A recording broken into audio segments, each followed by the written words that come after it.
नमस्कार दोस्तों, आप देख रहे हैं साइंटेक विजन यूट्यूब हिंदी चैनल। मैं हूं संजय, स्वागत करता हूं आप सभी का। दोस्तों आज हम बात करेंगे कोरल ड्रा 17 की, यानी कोरल ड्रा 17 की। साथ ही साथ मैं ये भी बताना चाहूंगा कोरल ड्रा 12, 13, 14 या 15, 16, 17 इन सब में काम करने का तरीका लगभग एक ही जैसा है। तो आपके पास जो भी वर्जन है, आप इस वीडियो को देखने के बाद आप किसी भी वर्जन में काम कर सकते हैं। दोस्तों कोरल ड्रा को प्रॉपर तरीके से समझने के लिए 1 बाय 1 करके आ रही हमारी सभी वीडियोस को ध्यान से देखें, ताकि आप कोरल ड्रा को बिल्कुल प्रॉपर तरीके से समझ सकें और आगे हर काम को बिल्कुल आसान तरीके से कर सकें। तो दोस्तों चलिए शुरू करते हैं आज का अध्याय।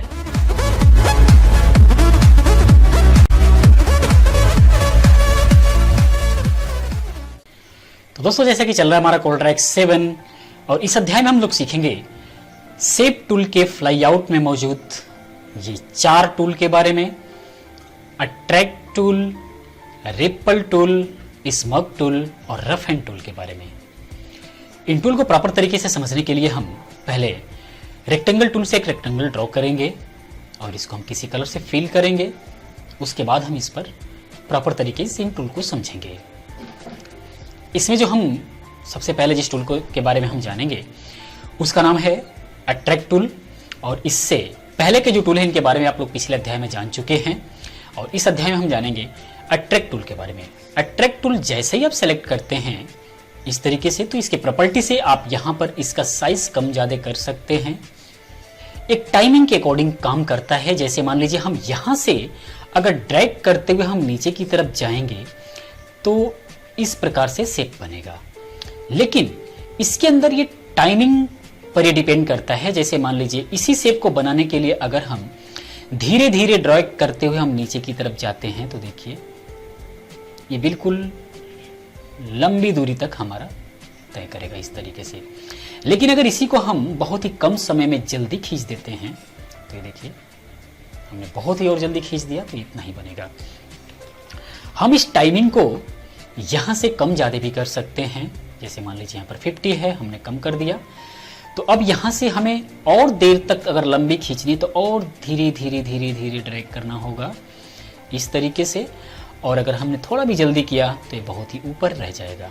इस तरीके से आप इस टूल का इस्तेमाल कर सकते हैं। मान लीजिए इसको हम बहुत ही ज़्यादा बढ़ा देते हैं, जैसे 86 हो गया। अभी बहुत कम समय में अगर ड्रैग करते हैं तो भी ये नीचे तक ये पहुँचेगा इस तरीके से। और अंदर से अगर बाहर की तरफ अगर आप लेकर के जाएंगे तो ये बाहर की तरफ इस तरीके का ड्रैग करेगा। इस तरीके से जितना एरिया इसके अंदर आएगा उतने को ये इस तरह से खींच करके बाहर की तरफ ले जाएगा। और अगर बाहर की तरफ से अगर आप अंदर आते हैं तो इस तरीके से धीरे धीरे अगर आप इसको टाइम देंगे तो ये दूरी तक निकलेगा इस तरीके से। तो बहुत नॉर्मल सा इसका वर्क है। अगर कहीं पर जरूरत पड़ती है इस तरीके का तो आप इसका इस्तेमाल कर सकते हैं। कंट्रोल जेड करके हम पहले शेप में जाते हैं इस तरीके से। हम इसका इस्तेमाल अगले कुछ अध्याय में हम समझेंगे कि हम इसका कहां पर और कैसे इस्तेमाल करते हैं, कहां पर हमें इसकी आवश्यकता पड़ती है इस तरीके से। अभी फिलहाल हम सिर्फ इतना जान लेते हैं कि ये टूल क्या वर्क कर रहा है। कंट्रोल जेड किया हमने, पुराना वापिस हमने उस पुरानी स्थिति में रेक्टेंगल को लेकर के आते हैं और इससे अगले टूल को समझते हैं। उसके बाद है रिपल टूल। रिपल टूल में क्या होता है कि आपको सिर्फ यहां पर रख करके और माउस को क्लिक करके रखना होता है, ड्रैग नहीं करना होता। ये जो भी इसका वर्क है ऑटोमेटिकली टाइमिंग के अकॉर्डिंग होगा। तो यहां पर अगर आप लाइन से जो प्लस का निशान आ रहा है बीच में, अगर लाइन से ऊपर रखते हैं और क्लिक करके रखते हैं तो क्या होगा, ये नीचे की तरफ इस तरीके से ट्रैक करेगा।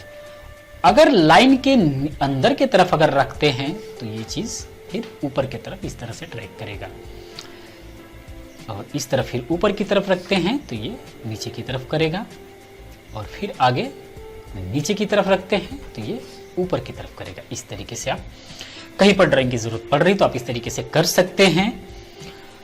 आप इसकी टाइमिंग को कम ज्यादा यहां से कर सकते हैं। मान लीजिए टाइम ज्यादा था तो यहां से अगर आप कम करते हैं तो ये टाइमिंग जो है थोड़ा स्लो हो जाएगा। मान लीजिए यहां पर आप करते तो देख सकते हैं टाइम थोड़ा स्लो हो रहा है।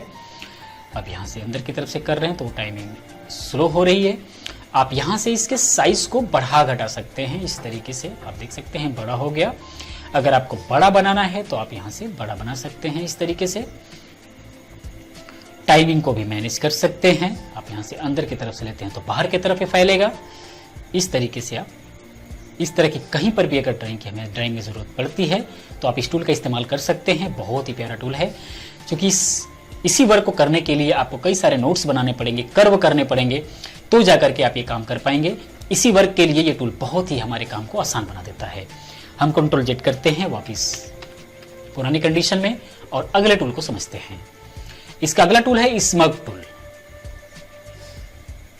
स्मग टूल में हम पहले इसके शेप को हम मैनेज करेंगे। आप इसके शेप को देख सकते हैं। इसका साइज जो है हम यहाँ से मैनेज कर सकते हैं, छोटा बड़ा यहाँ से हम कर सकेंगे।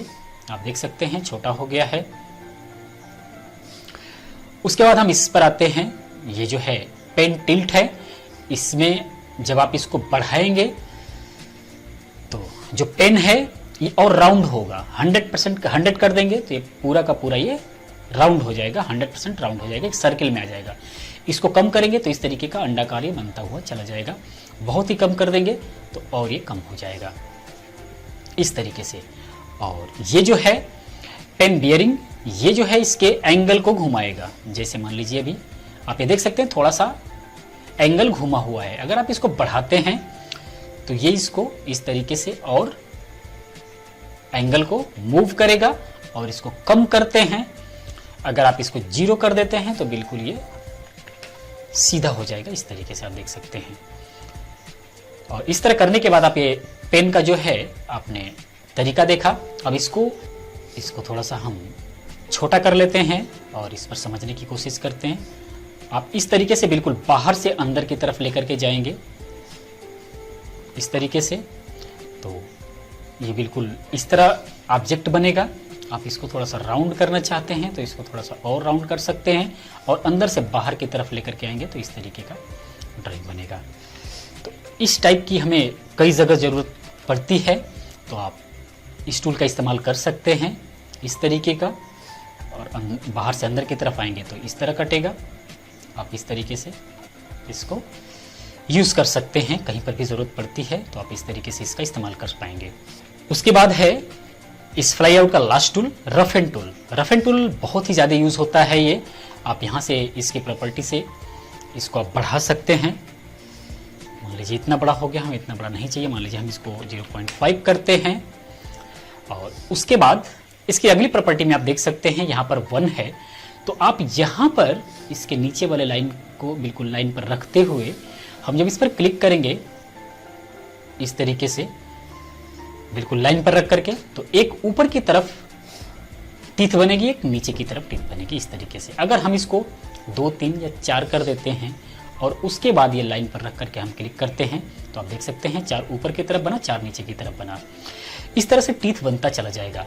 अगर हम इसको लगातार रख करके इस तरीके से और ड्रैग करते चले जाते हैं आगे की तरफ तो ये परमानेंट टीथ इस तरीके से बनता चला जाएगा। इस तरीके से आप देख सकते हैं। बहुत ही काम का और बहुत ही प्यारा टूल है। और यहाँ से इसकी जो गहराई है हम उसको मेंटेन कर सकते हैं। यहाँ से जैसे जब बढ़ाएंगे तो आप देख लीजिए क्या हो सकता है, यहाँ से कम हो गया। आप इसको कम करेंगे तो ये गहराई इसकी जो है बढ़ेगी। ये पेन टिल्ट है, यहाँ से देख सकते हैं आप आगे की तरफ चलता जाएगा। मान लीजिए इसको 0 कर देते हैं तो ये जितना बड़ा आपका राउंड है उतना बड़ा ये लेने लग जाएगा इस तरीके से। तो इस तरीके से भी हमें कई जगह जरूरत पड़ती है ड्राइंग के अंदर, तो हम इस टूल का इस्तेमाल कर सकते हैं। बहुत ही काम का टूल है ये। आगे ड्राइंग में बहुत जगह इस्तेमाल होगा। जो आगे हम बहुत सारे ऑब्जेक्ट डिजाइन करेंगे, बहुत सारे फ्लावर्स डिजाइन करेंगे, पत्ते फूल वगैरह डिजाइन करेंगे, उसके अंदर इस टूल का, इस शेप टूल के अंदर मौजूद सभी टूल्स का बहुत ही ज्यादा यूज होगा। तो उसके अंदर हम यूज करेंगे। आप इस शेप टूल के फ्लाई आउट में मौजूद सभी टूल्स के बारे में विधिवत समझ लेंगे तो आगे हमें कोई भी कुछ भी डिजाइन करने में बहुत ही आसानी होगी। तो दोस्तों मैं उम्मीद करता हूं कि अभी तक आपने शेप टूल के फ्लाई आउट में मौजूद सभी टूल्स के बारे में प्रॉपर समझ चुके होंगे। अगर प्रॉपर तरीके से समझ में नहीं आया है तो मैं रिक्वेस्ट करता हूं जो भी टूल समझ में नहीं आता है उस टूल का वीडियो आप दोबारा से देखें। और अगर किसी प्रकार की प्रॉब्लम होती है तो आप कमेंट बॉक्स में हमसे पूछ भी सकते हैं, मैं उसका जवाब जरूर दूंगा। दोस्तों ये वीडियो कैसा लगा? अगर ये वीडियो अच्छा लगा है तो प्लीज इस वीडियो को लाइक करें और अपने दोस्तों के साथ शेयर करें। अगर आपने हमारे चैनल को सब्सक्राइब कर लिया है तो बहुत बहुत धन्यवाद, और अगर आपने हमारे चैनल को अभी तक सब्सक्राइब नहीं किया है तो प्लीज सब्सक्राइब कर लीजिए, क्योंकि कोरल ड्रा और फोटोशॉप की कंप्लीट ट्यूटोरियल में लेकर के आने वाला हूं। तो अब तक के लिए इतना ही, मिलते हैं नेक्स्ट वीडियो में। Thank you, have a nice day.